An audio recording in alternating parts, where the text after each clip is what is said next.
Yellow, what is up everybody? Today we have got some very interesting stories from a subreddit known as Black Hole Revenge. I was just cruising on Reddit and all that, and I found three really interesting stories, so I thought, why not share them with you? So let's get into it. Number 1. Hurt my family, guess you'll die? Oh lord, this is already absolutely terrifying me. Here we go, I guess. First things as they say, excuse my structural and grammar mistakes. English is not my first language and I'm trying this on my phone. It's okay, let's do this thing. My grandfather grew up in a rural I cannot pronounce that word, okay?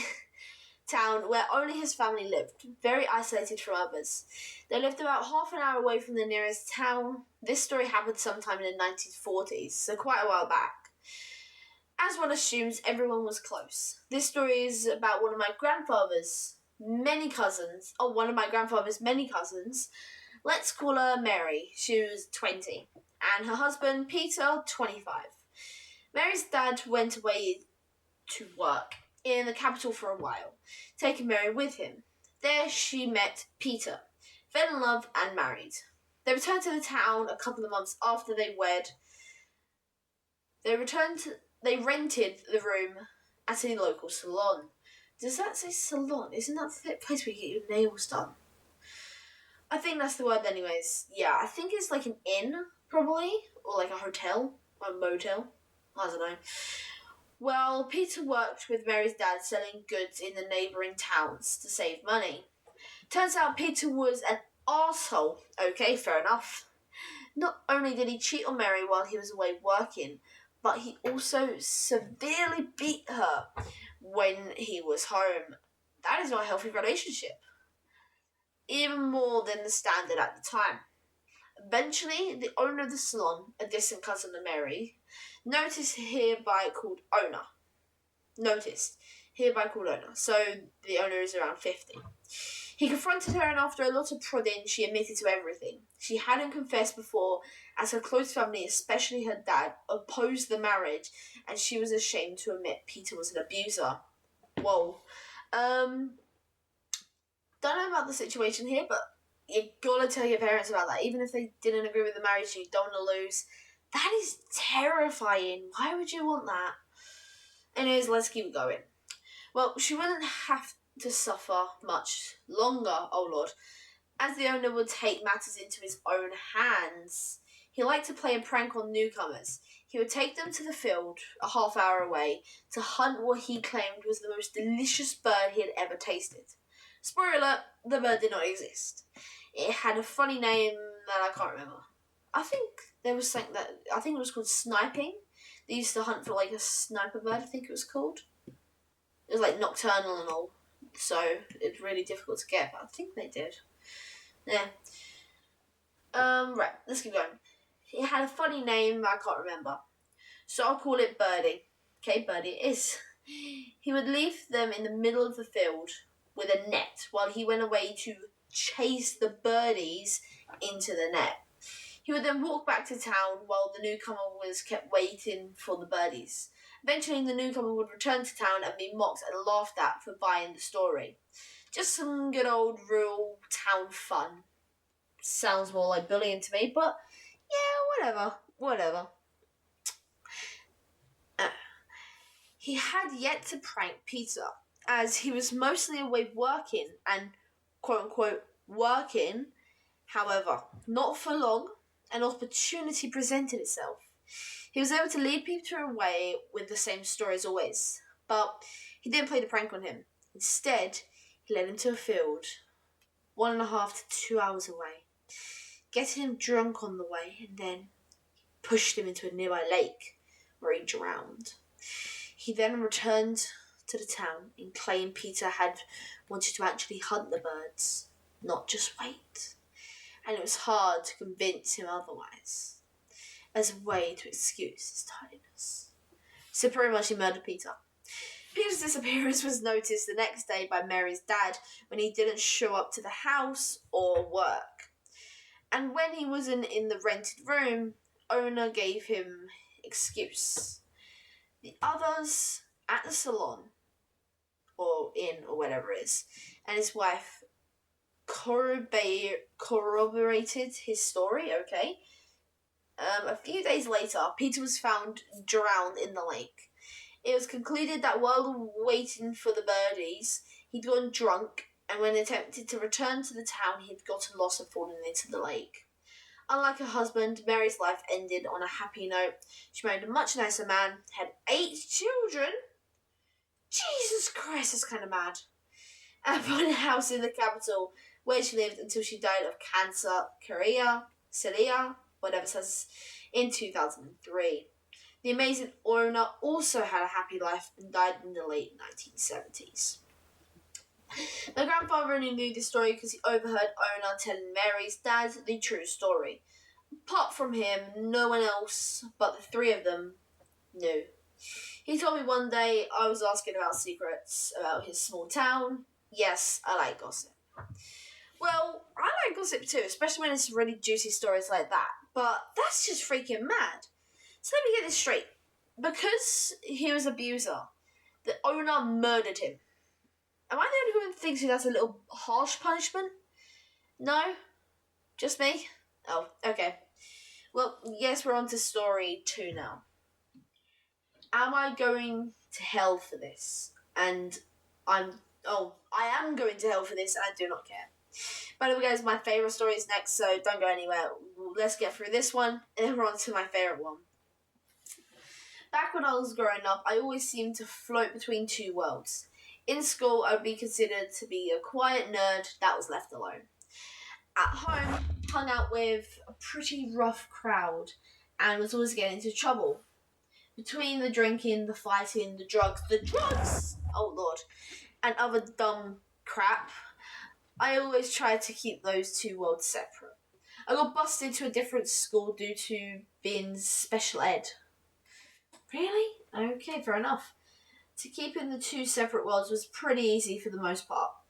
There were at times some bled over, at times some bled over, at times. I was in woodshop class and the style at the time was to have the Velcro straps hanging off the back of my high tops, and another student grabbed them and caused me to fall. He ended up in the hospital for catching a claw hammer to the face. Whew. Between having to deal with psychological counselling and the trial, I decided to avoid this kind of petty crap in the future. I sent the message and it was heard loud and clear. I pretty much had the reputation of don't mess with me. When he snaps, he's dangerous. As I cleared up my drinking and drug, I figured I would lead the violence as well. Not that I was not good at inflicting it on people, but quite the opposite. I was too good. I was too good oh my god, this grammar. I was too good at it, and having fed the darkness within, the higher was better than any drug. Whoa! I don't know why I just did so much word vomit there. That usually never happens. Whew. Fast forward some years and I'm attending a local community college while I'm no longer running with the same violent crowd. But I still see them every now and then. I'm taking some classes with my friend's little sister and having see her go from a bratty little girl to a woman kind of make it like it was a younger sister to me. She had started dating a guy who I knew from reputation to be a real piece of crap from high school. This guy was a year younger than me, and the rumours floating around was the school did nothing. Okay. About how he would grope females in the hallway because he was the star W. I don't know what that means. Star WR for the football team. He lost his scholarship to the state college due to his grades, but the rumour was he had a few allegations that was swept under the rug. I inform her of what I know about the guy, but she does not listen to me. After class, I approached the POS to inform him that GF is someone I think of as a little sister, and to tread lightly. She attended a school function with POS, and oh no, I've done something. I'm sorry, but this is already getting good. I barely even got anywhere, but this is interesting. Hope you guys are enjoying this too. If you all don't forget to like, subscribe, smash that bell so you don't miss another one of these Reddit videos. They are crazy. I think next we're going to do a video about the brand new Phase 1 challenge coming out. So stay tuned for that. Oh no, I just went a little too far. She attended a school function with POS, and then she was missing from all of her classes for the next week. So I dropped off the notes at her parents' house. I found out POS had refied her drink, took advantage of her at the function, and left her there under the bleachers for people to be found.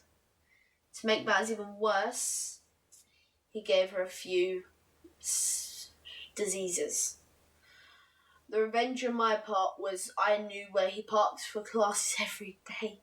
So I skipped class and waited for him to return to his car to beat him down. Due to him driving in a sub, I knew he kept a broom in there for cleaning off his car for snow. I had taken a pair of brass knuckles and I went to town on him. I grabbed the broom and carried him into the woods to stick the broom where the sun don't shine. Oh Lord. I left him bent over a picnic table with the broom sticking out his ass like I planted a flag. I drove into the local pharmacy to pick up some hydrogen peroxide to clean off the blood. And I go visit her older brother at the prison to give him a heads up. I tell him what happened, what I did, and to keep an eye out for him on the inside. I must have a guardian angel, as a list of people who wanted him dead for doing similar things was quite long. I think there must be like thousands of people who want him dead. I got questioned about him, but I gave them nothing and pointed them towards the people I suspected might have been victims of him in the past. Whoa, well, it's kind of mad. But then there's a little subtitle in this that says The Black Hole Revenge. So we haven't even got to the revenge part, apparently. I'm still kind of laughing inside about how he stuck a broom up his ass. Oh, that is funny. Right, here we go. The Black Hole Revenge. I made a few inquiries into where this POS was going to be sent to once he got out of the hospital. Turns out he was going to one of the camps at the same prison the older brother was. Oh Lord. Even though it's a different unit, it was still close enough in the sphere of influence that he could... Oh, they could be gone to. Oh Lord, this is about to go down. I was given a few names to make contact with and drop off some cash for the commissary to grease a few wheels to get POS. Oh Lord, here we go. I figured that he would have been shanked and it would have been done with. Turns out POS was gang raped by 10 guys, one of which infected him. They slit... I don't know if I can read that. Pretty much, they cut him a lot, and pretty much what they did is they cut him a lot, and they've pretty much destroyed his life. Turns out he died a few weeks later. And then he goes on to say, I know I'm going to hell for this, but I do not care. Maybe the nightmares I had for years after this will be penance enough, but who knows. Holy crap, I don't even know if I can post that story. I'm gonna have to blur some of that out. Jesus Christ. Pretty much this guy got absolutely messed up to an absolute T, man. Sheesh. Well, that is story 2, and now we get to read my favourite story. Cheat on my daughter. How about I make you fail the most important exam of your life? Here we go. 5 years ago, my daughter Alison started dating her now ex, Chris.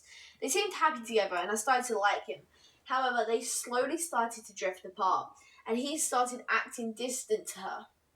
Alison would sometimes come to me crying that they barely spoke anymore. Eventually, Alison discovered that Chris was cheating on her. My first boyfriend to cheating on me, so I know how terrible it feels to be cheated on. Same here, guys. Relationships suck. She called me crying because after she confronted him, he yelled at her and called her a bee. Called her a female dog. Chris came over to my house and tried to spin a line of bullcrap about how Alison was crazy and was cheating on him. But she already called me and showed me the screenshots of his conversations with other girls. This is where I got an idea to give him what he deserves. He decided to waste years of my daughter's life and make her cry. So I decided to do the same with him. I pretended I was on his side and reassured him that Alison was being unreasonable. After he left, I told Alison my plan and she was all in. Bro, this is like the best dad ever. I would love to have like a dad. I think there's a dad or a mum. I don't really know. But oh my god, this is nuclear revenge. This is black hole revenge, man. Some people about to get killed. Like the other 2 stories, actually. You think both of the other stories someone's died. I hope no one dies in this one as well. Chris went to a really good college on a $40,000 scholarship. He was all set to graduate college with a great degree, no debt, and a very high-paying job. In order to renew his scholarship, he had to pass this exam to renew his scholarship. Pretty much if he failed the scholarship, if he failed this exam, his scholarship would be cut and he'd have to go to a different school. Ooh, well. Ooh. One thing to know about Chris was that he loved food. He was 6'2", and I've seen him eat enormous amounts of food. And I was a good cook, and he loved my food, especially my brownies. So, the day before the exam, I baked in brownies. Unfortunately for him, they were laced with a box of laxatives. I also put laxatives in his coffee. If you don't know what laxative is, guys, it makes your poo really bad. The next morning, he drinks his coffee and eats half of the brownies I made. I'd say he ingested about 20 doses. Jeez, that could kill someone, you know. And if that wasn't enough, he took several more brownies to eat on the way to the exam. He ended up failing the exam and couldn't afford to go to the college. Apparently he got super ill and had to go to the bathroom 7 times during the exam. I decided to gift him the rest of the brownies as a present in order to make him feel better, in brackets. He probably had diarrhea throughout the rest of the week. Failing the exam completely changed the trajectory of his life. He was going to get a degree at a prestigious university, but now he was a low-paying job working minimum wage at McDonald's, probably. Well, guys, from those 3 stories, I think you can see there are some pretty crazy people out there, not just doing revenge, but also some pretty crazy people being absolute arseholes simply because they can. Guys, promise me you'll never do anything like that. I mean, okay, revenge is sweet, but don't go to those lengths. If somebody does something to you, smack them a few times. I'm joking, please don't do that. I will get sued. Well, guys, I hope you really did enjoy it. Thank you all so much for listening, and I'll see you next time. Don't forget to like, subscribe, and peace out, guys.